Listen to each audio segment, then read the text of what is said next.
Salam takzim kagem guru waskita.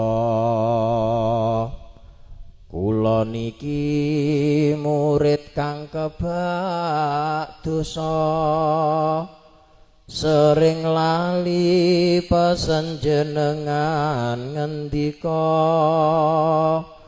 Kula nyuwun agunge pangapura,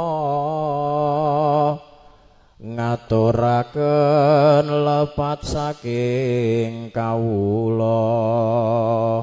Bilih kula dereng saged mandita, mugi Allah ridho marang guru kula, hingga slamet mapan dhateng swarga.